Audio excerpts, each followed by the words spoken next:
Hello and welcome to another episode of the Landscaper Growth Show. My name is Mark Lamberth. I'm your host. Today I'm speaking with Rob Kowalsky at Good and Green in Chesapeake, Virginia. Rob, thanks so much for being with us today. Thank you for having me.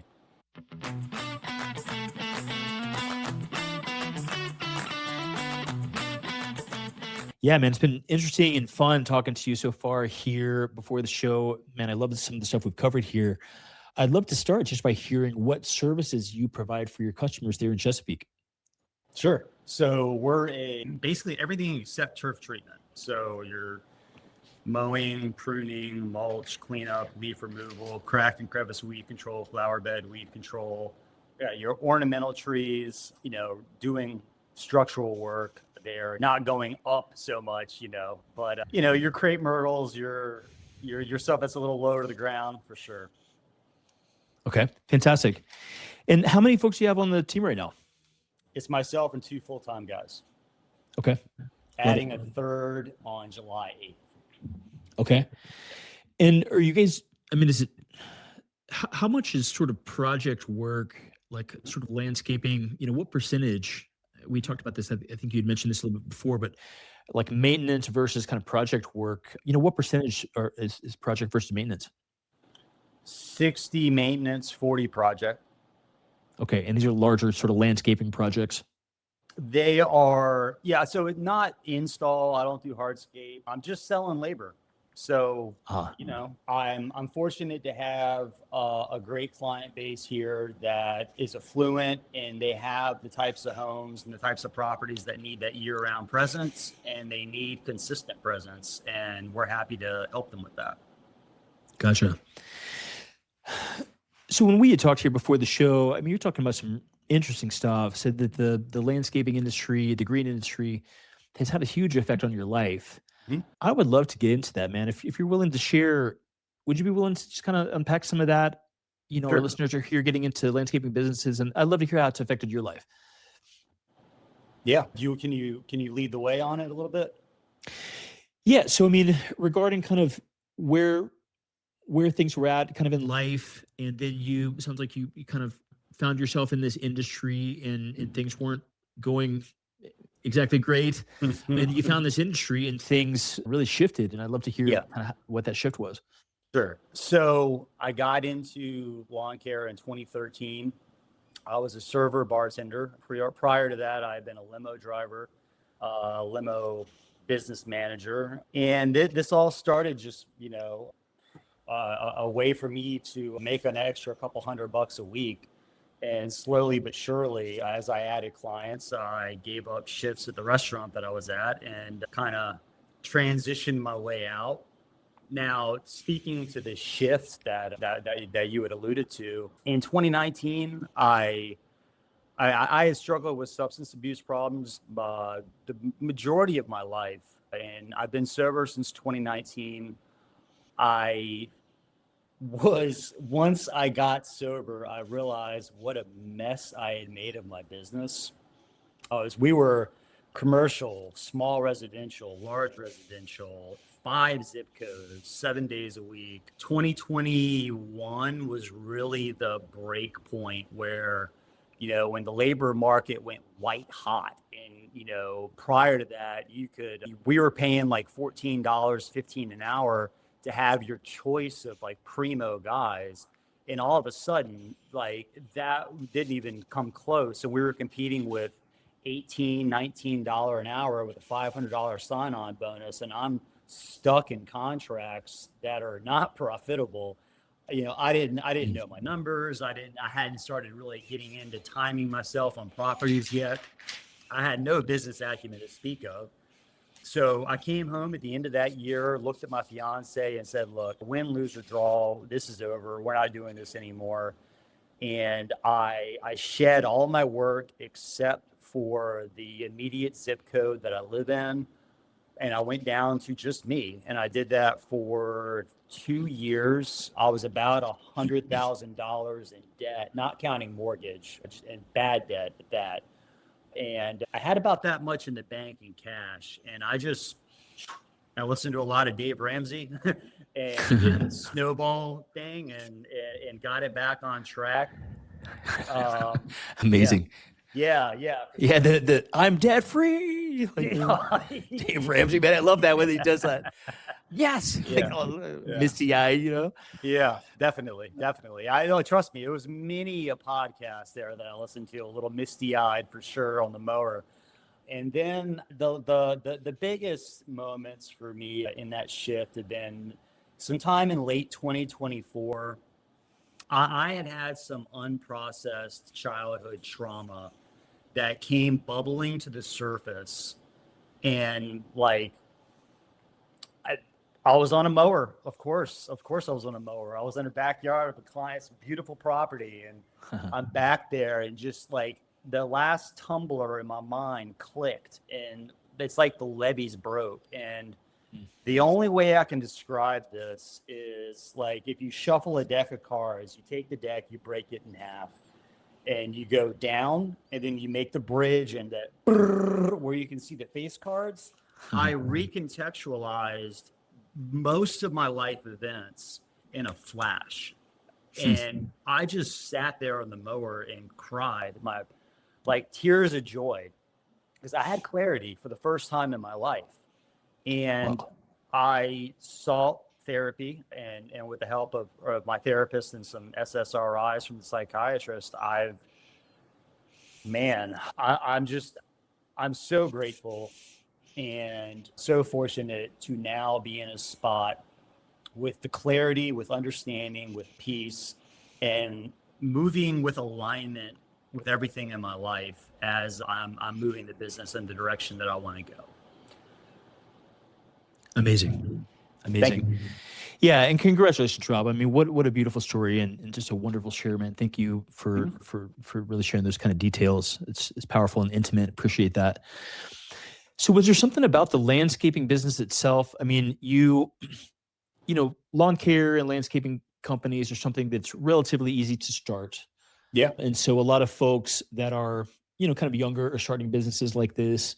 Mm-hmm. And it's their first taste of business, right? And so they get to have that kind of business experience and have that kind of responsibility and have the full wheel of, doing sales and either, retaining or losing clients and the highs and lows of all that.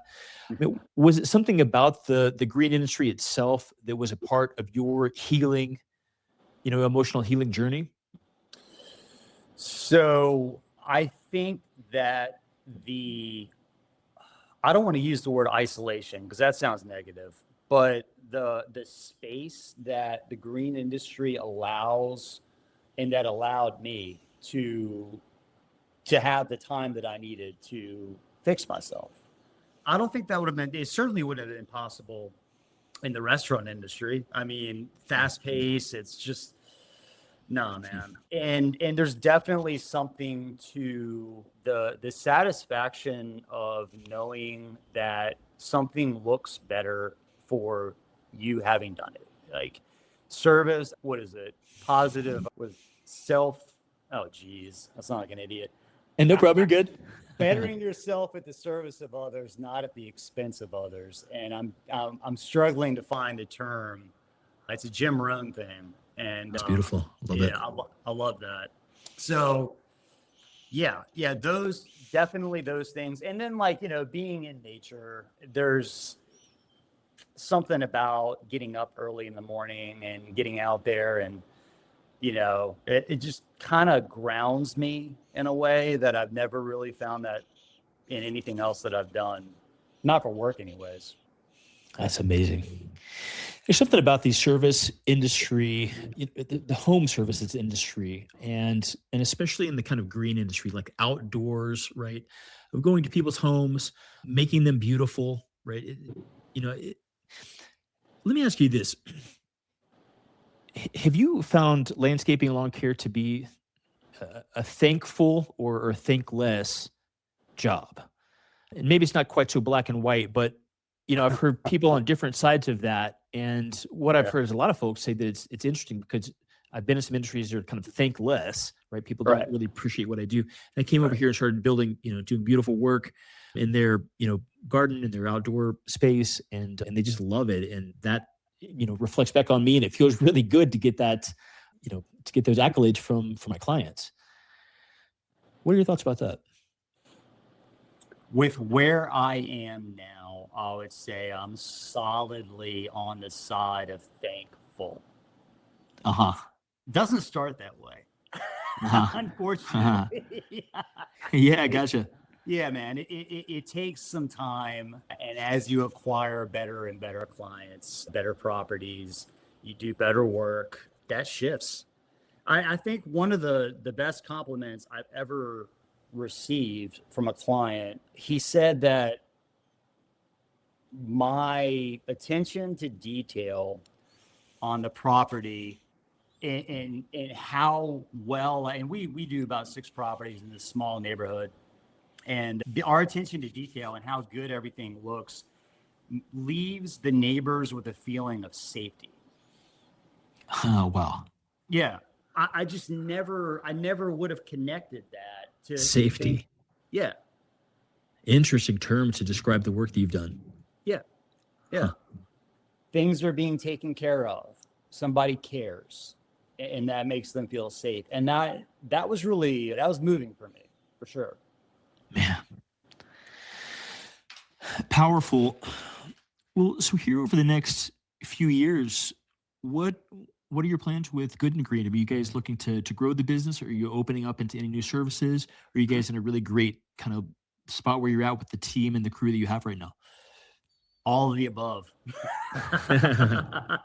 So I'm in a great spot with my team. I've never had people surrounding me like the people that I have now, and that's from my bookkeeper, my CPA, my team, everybody. And I'm really trying to maximize and squeeze as much as I can from the one truck model before I expand again. I've been there before and I did it too soon. And I was chasing growth for the sake of growth, thinking that top line numbers would somehow fix my problems. And, so my thinking has changed on that. And, my immediate plans are I want to do more, I want to offer more services and do better work for my existing clients and continue to like trade out clients that don't need us for as many services for ones that do. We're a better fit, and Uh-huh. everybody will be happier in that situation. So there's that. And then currently we are in the process of with the help of family taking the backyard and we're demoing it, and we're expanding the fence area and then putting in a 20 by 30 or 30 by 30 metal steel shed to use as like a permanent kind of HQ situation. So looking forward to that. That's going to be exciting. I've been a storage unit renter for way too long, and paying a mini mortgage every month on that for 3 parking spaces and a 20 by, I want to say like a 10 by 20 or 10 by 25 unit. It's getting up there, man. So I'm looking forward to freeing up some money and just, put that back into the equity and the opportunity, like the opportunity cost. If you have to drive 15 minutes to a storage unit, 20 minutes to a storage unit one way, that sucks, man. Going to maintain your equipment in an uncomfortable environment like that is miserable. Like it's cooking outside and you're laying on the concrete. Come on. Yeah. So I think as a way to improve morale for everybody, kind of make it more like kind of like Starbucks calls it the third place. You know what I mean? Uh-huh. Have that kind of vibe in there, and continue to take better and better care of the people that take care of me. Amazing. So, man, I really appreciate what you've shared here. And I'm curious, I just want to ask you, related to this piece of kind of sobriety that you know have been working on and has been a really important piece for you here. How important was that? And I'm asking this because, folks are struggling with things. I've actually have a background in, kind of addiction, support, right? We've had a retreat center for a while, working with folks in that space. It's actually really close to my heart. How important was it for you in your life to be where you are now for you to get sober in 2019? It was everything. I I can't imagine where I wouldn't be anywhere good. Uh-huh. it there's just there's no you I don't believe that you could show me any person that's accomplished anything of value and say to me that it was made better or easier by drugs and alcohol. It's just not. Those two things don't. They're mutually exclusive. They cannot exist together. You just can't be the best version of yourself if you're doing those things. And I think as I get older, my timeline, extends further and further out, and I just, man, that was the starting point for everything that came later. And I'm not saying that like the day I got sober, everything was, sunshine and rainbows. It definitely wasn't. And there was a lot of like, oh my God, on the back end of it, like, what do I do now? But man, once you work through that, it's just, it's been everything. And I love that you have a background in it. My sister is a substance abuse counselor, as is her husband. I mean, it's near and dear for sure. And I like that that's common ground with us as well. Amazing. Fantastic. If you're listening to this episode, I want to challenge you to bring as much vulnerability and authenticity as Rob has here on the show today, right? Rob and I, we've never met before, right? This is the first time we've talked, and he showed up just bam, full 100%. Like, look, this is me, right? And it's just such a gift, Rob. Thank you, and thank you. This industry thanks you, right? A lot of folks are going to hear this, and it's going to affect a lot of people's lives. If folks are in the Chesapeake area and looking for a great landscaper or lawn care company to work with, what are a couple of great ways to get in touch with you guys? Oh, so a quick Google search for lawn care near me. I should pop up if you're in the 23322 area of South Chesapeake. Good and Green is our company name, our website, lawns.com. And they can find our contact information there and send me a text. It'd be the easiest for sure, because I'm definitely going to be in the truck. I'm not an office dweller, man. I heard that. Yep. Fantastic. Yeah, well, get in touch with Rob and his crew over at goodandgreenlawns.com. It's good and then the letter N, goodandgreenlawns.com. They got contact information over there, some great portfolio photos of their work. Fantastic, Rob. Well, thank you again, man, for coming on, just totally bringing it and sharing your experience with the business and in life. Really appreciate you being on the show today. Thank you. Thank you for the opportunity, and talk soon.